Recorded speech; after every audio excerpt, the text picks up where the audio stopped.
Selamat pagi, gimana nih kabar kalian? Semoga kalian selalu dalam keadaan sehat dan semangat ya. Walaupun kita belajar dari rumah, tapi kita harus tetap semangat. Karena belajar kan bisa di mana saja. Bener banget adek, jangan lupa juga untuk selalu berdoa dulu sebelum beraktivitas ya adik-adik semua. Kak, lihat deh, aku dari tadi lihat beberapa tempat liburan. Kangen liburan tau Kak, ada yang pengen jalan-jalan deh. Iya nih sama, kakak juga kangen tahu. Tapi kan gimana dong, saat ini kita masih belum bisa untuk liburan. Nanti kalau kondisinya udah memungkinkan, pasti kita akan liburan lagi, oke? Bener juga ya Kak. Pasti dong. Iya nih, kakak jadi inget nih dek.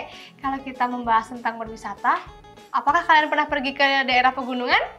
Apakah kalian pernah pergi ke pantai? Mana yang lebih kalian sukai? Daerah pegunungan atau daerah pesisir? Mengapa kamu suka daerah tersebut? Nah, gimana nih adik-adik? Diskusikan yuk di rumah bersama orang tua kamu. Kalau Ade sih pernah ke pegunungan Kak, dan ke pantai. Ade lebih suka di daerah pegunungan karena Ade lebih suka pemandangan hijau yang terhampar luas. Pegunungan juga udaranya menyegarkan. Melihat pepohonan tak terawat seperti ini, kakak jadi mengingat sebuah puisi berjudul Cerita di Hutan oleh Rangga Oditama. Wah, Ade mau denger dong Kak. Boleh, begini isi puisinya.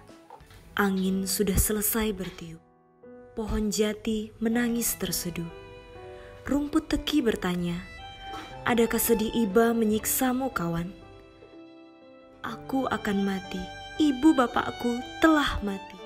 Nenek moyangku juga telah tiada. Mungkin esok anak cucuku lebih cepat mati. Dan berikutnya kayu jati tinggal cerita. Rumput teki semakin iba. Mengapa begitu kawan? Pohon jati berteriak, lihat, lihat, kapak maut datang menghampiri. Jangan, jangan, jangan. Penjara tetap penjara. Kapak terus terayun, pohon jati tumbang, dan waktu tuaku tinggal cerita kegagahanmu. Dek, bukankah puisinya begitu menyentuh? Sepertinya Ade mengerti maksud puisi tadi Kak. Nah, kalau adek paham, yuk sekarang kita menjawab latihan dari puisi tadi. Jangan lupa siapkan alat tulis ya, dan tulis jawaban kalian di buku atau lembar jawaban yang ada. Nah, pertanyaan pertama, menurut kamu apakah kalimat pohon jati terseduh dalam puisi ini berarti sebuah pohon bisa menangis? Enggak dong Kak, menurut aku pohon itu diumpamakan sedih karena akan ditebang. Oke, bisa diterima. Terus apa yang menyebabkan ibu bapak dan nenek moyang pohon jati tiada? Dari puisi itu sepertinya ditebang oleh para penjara. Adik-adik di rumah, ayo gimana? Tuliskan pendapat kalian ya, pada buku kalian masing-masing tentunya. Selanjutnya, menurut kamu, mengapa manusia menebang pohon jati dengan liar? Dan apa yang akan terjadi jika pohon jati dan juga pohon-pohon lainnya ditebang secara liar? Kakak akan memberi jeda untuk kalian menjawab ya.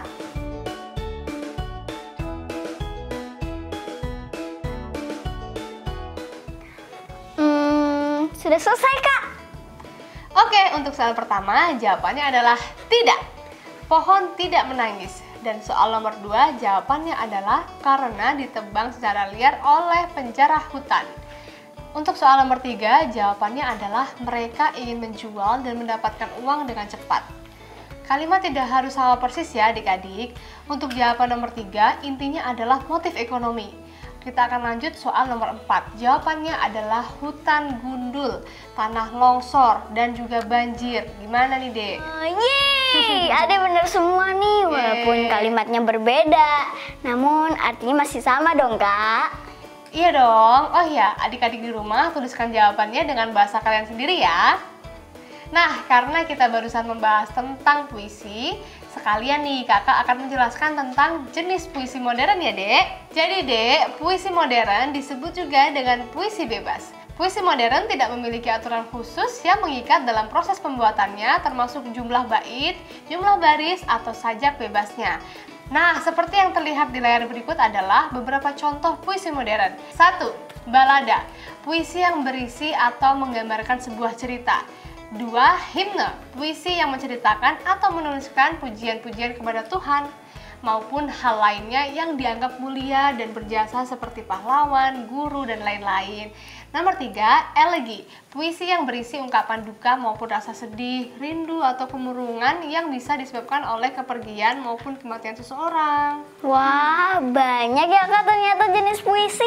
Iya dong. Nah, untuk melatih adik-adik yang di rumah sepertinya akan lebih baik kalau kalian membuat puisi kalian sendiri ya. Salin tabel yang ada di layar ya. Nanti kalian boleh baca di depan orang tua masing-masing ya.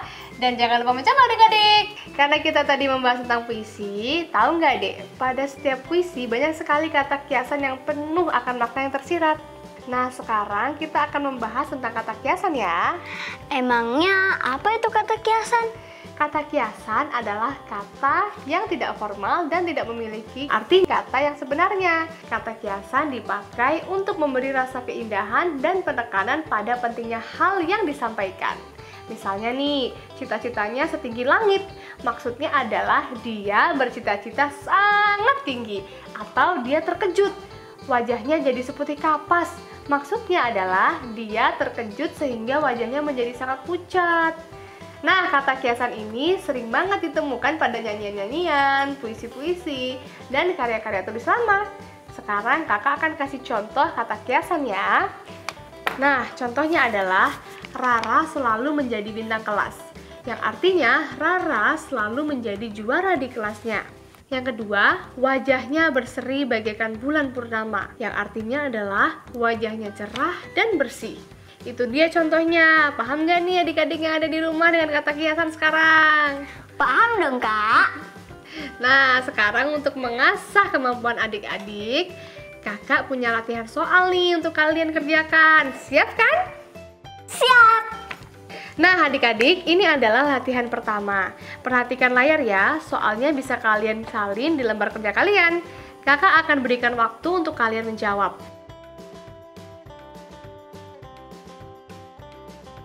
Gimana? Seru banget kan latihannya? Seru banget Kak. Yap, belajar memang menyenangkan. Setuju kan adik-adik di rumah? Nah, sekarang karena kita melihat gambar pantai, kakak jadi ingat nih ada sebuah puisi indah judulnya Di Laut Aku Bernyanyi oleh Handri TM. Adik-adik mau dengar? Mau Kak, mau banget. Di Laut Aku Bernyanyi oleh Handri TM. Di tepi pantai yang menghampar sepanjang lautan, angin menderu kencang. Aku berdiri dan bernyanyi. Bernyanyi tentang tanah air yang indah nian. Tanah airku, tanah air kita juga, seperti negeri impian yang indah mempesona. Ibu pertiwi berjajar pulau, berjuta mil laut mengelilingi. Siapa tidak merasa bangga?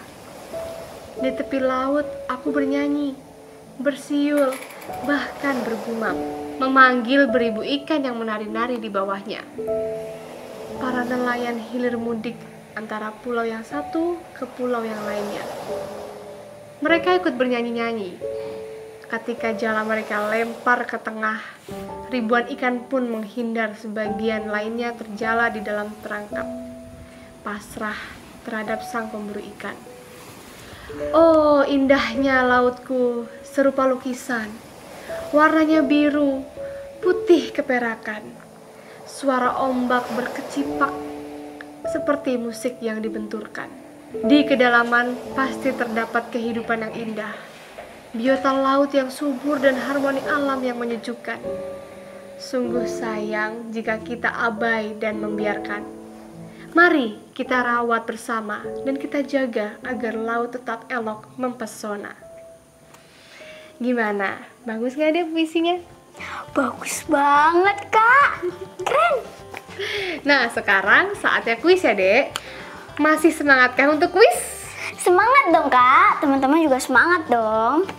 Iya dong. Nah, untuk adik-adik yang di rumah juga salin pertanyaannya ya. Nanti kita bahas bersama-sama jawabannya. Kakak akan berikan waktu untuk mengerjakan. Untuk selanjutnya, adik-adik dapat isi tabelnya sendiri ya. Kalian dapat diskusikan dengan pendamping belajar kalian di rumah. Selamat menjawab. Gimana? Sudah selesai? Sudah, Kak. Mari kita bahas. Oke deh. Yuk kita bahas. Dari soal nomor 1, jawabannya apa? Bangga ya, Kak? Yeay, bener. Kalau soal nomor 2, jawabannya apa? Kalau yang nomor 2, aku tahu, Kak. Jawabannya indah dan bersih.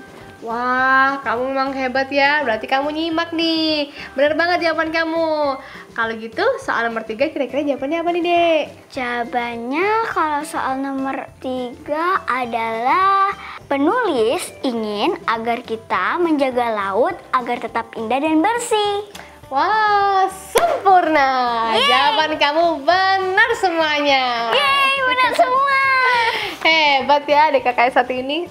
Seneng deh. Kali gitu tingkatkan terus ya adik-adik yang di rumah, juga jangan mau kalah. Semangat terus dan tingkatkan lagi belajarnya. Nah, sekarang kakak ingin memberi tugas nih pada kalian untuk membandingkan kedua puisi tadi. Tenang aja, kakak akan menampilkan 2 puisi tadi di layar. Untuk sekarang kalian salin dulu tabel seperti yang ada di layar di lembar kerja kalian ya. Jadi nanti akan lebih mempermudah saat membandingkan 2 puisi tadi. Nah, sekarang di layar kakak tampilkan 2 puisi tadi ya. Silahkan kerjakan dan diskusikan bersama orang tua masing-masing. Nanti kita akan bahas bersama ya.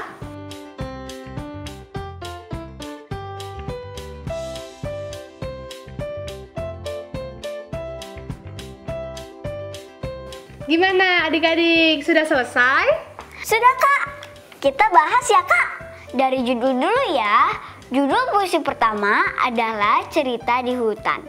Sedangkan puisi kedua adalah Di Laut Aku Bernyanyi. Bener gak, Kak? Bener dong, Dek. Kamu pinter deh. Oke, Kak. Kita lanjut bagian jenis puisi ya. Puisi pertama jenisnya adalah elegi. Sedangkan puisi kedua adalah balada. Gimana, Kak? Bener banget, 100 untuk Angel. Yeay. Lanjut ke bagian isi puisi ya, Kak. Puisi pertama berisi tentang kesedihan. Sedangkan puisi kedua berisi tentang kebahagiaan. Masih benar gak, Kak? Masih dong, kamu hebat. Yeay. Kita lanjut ke bagian pesan yang ingin disampaikan penulis puisi. Puisi pertama berpesan agar menjaga hutan agar tetap lestari. Sedangkan puisi kedua berisi menjaga laut agar tetap indah dan bersih. Gimana, Kak? Wah, kamu hebat banget. Semua jawabannya benar loh. Pinter ya di aku ini. Nah, adik-adik yang di rumah gimana? Jawabannya benar semua juga nggak? Lanjutkan semangat belajarnya ya adik-adik.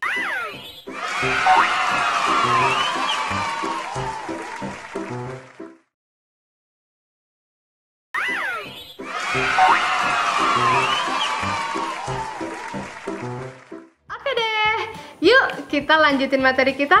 Sekarang kakak ada kuis nih untuk adik-adik di rumah. Perhatikan layarnya ya adik-adik. Perhatikan gambar bunga bangkai di layar. Hitunglah perkiraan ketinggian bunga bangkai tersebut. Jangan lupa diskusikan bersama orang tuamu di rumah ya. Kakak akan berikan kamu waktu untuk diskusi.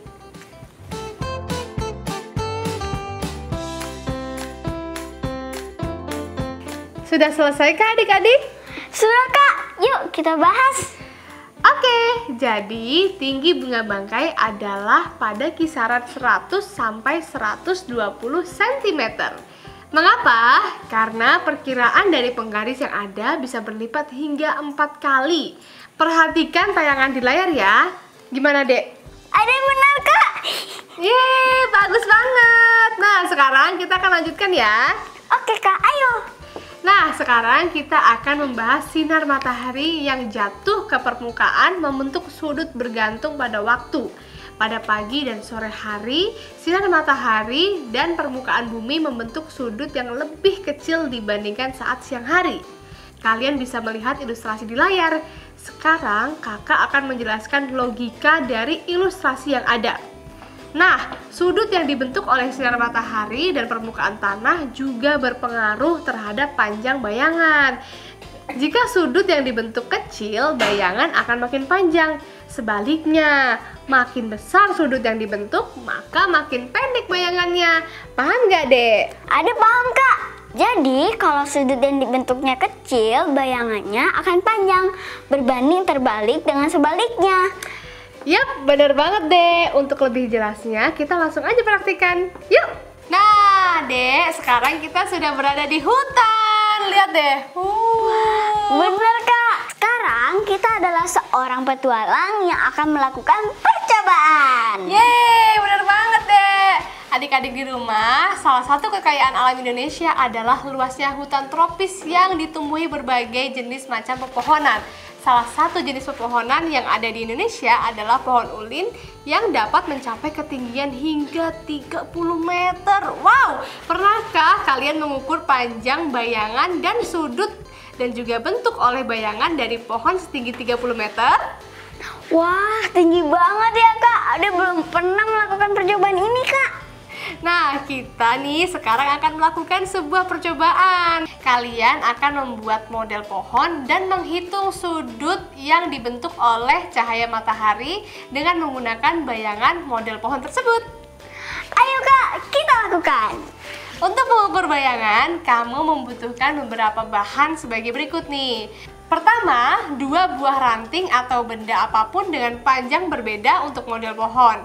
Dan kamu bebas menentukan panjangnya.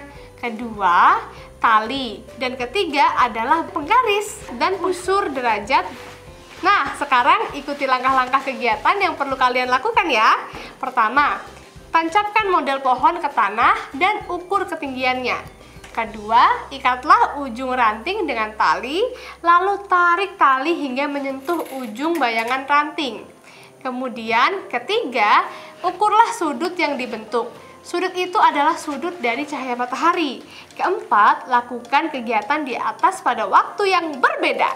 Sekarang di layar akan kakak tampilkan data percobaan yang perlu kalian isi nanti setelah selesai percobaan. Jangan lupa ya, disalin. Jadi nanti kalian akan lebih mudah saat melakukan percobaan secara langsung.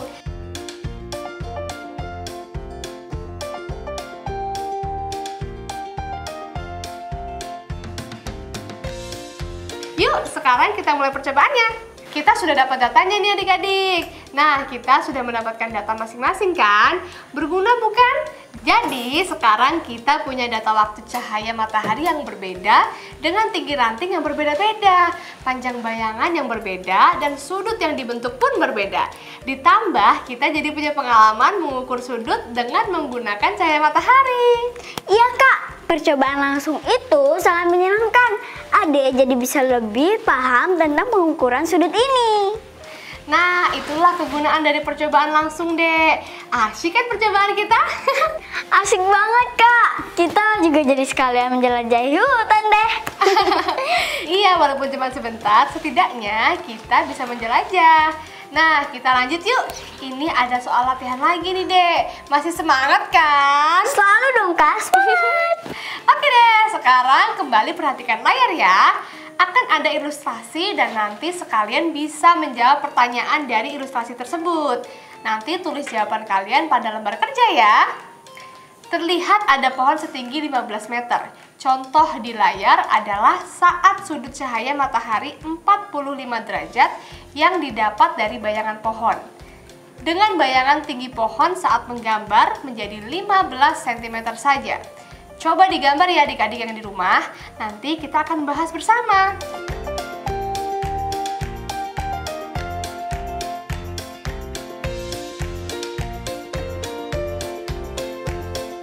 Ade udah gambar nih Kak. Wah, sekarang kita lihat di layar ya. Sudah ada pertanyaannya yang muncul. Kalian boleh salin dulu pertanyaannya ya. Setelah itu langsung dijawab aja. Diskusikan dengan orang tua jika memang menemukan kesulitan ya adik-adik. Kakak akan berikan kalian waktu untuk menjawab.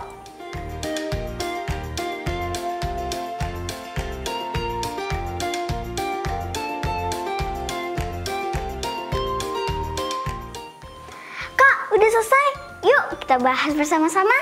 Oke deh, nah untuk soal pertama, tentukan sudut dari cahaya matahari jika pohon di atas menghasilkan bayangan sepanjang 10 meter. Nah, jawaban nomor 1 ini bisa berbeda-beda, tergantung dari percobaan kita. Kalau punya kakak sekitar 60 derajat, jadi kakak anggap benar jika sudutnya lebih besar ya dek. Adek gimana? Bener dong kak, kan kita percobaannya bersama.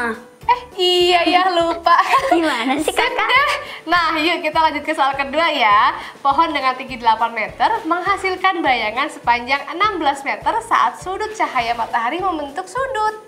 Nah, jawabannya gambar sepasang sudut sama besar seperti yang ada di layar. Gimana dek? Bener lah kak. Teman-teman yang ada di rumah gimana? Lanjut soal nomor 3 ya. Pohon dengan tinggi berapa meterkah yang menghasilkan bayangan sepasang berapa meter saat sudut cahaya matahari 35 derajat? Jawabannya bisa tergantung dari penggunaan ranting dan panjang bayangannya. Jika ranting pendek bisa menghasilkan sudut yang sama. Jadi bisa sudut A sama dengan sudut B, ataupun sudut derajatnya bisa lebih besar atau lebih kecil. Nah, sudah selesai nih materi hari ini. Gimana dek? Ada banyak hal yang ada pelajari hari ini. Nah, sekarang kita harus merapikan alat tulis setelah kita gunakan untuk belajar. Adik-adik yang di rumah juga rapikan kembali ya alat tulisnya. Oke kak. Halo teman-teman. Setelah mempelajari semua materi hari ini, jangan lupa ya untuk menuliskan kembali apa saja yang kalian pelajari hari ini di buku catatan kalian ya. Hari ini kita sudah belajar tentang membaca berbagai macam cerita, memahami arti dari puisi dan kata kiasan, menulis puisi modern, pengukuran sudut bayangan, dan memahami penggunaan penggaris busur derajat. Nah, jangan lupa juga ya untuk mencatat buku atau bacaan yang kamu pelajari hari ini di jurnal membaca mingguan kalian ya. Karena nanti kalian akan kami ajak untuk membuat model gunung berapi bersama. Jangan lupa ya untuk siapkan barang yang dibutuhkan mulai sekarang. Jika mengalami kesulitan dalam menghafal atau memahami materi, mintalah bantuan anggota keluargamu untuk membantumu belajar.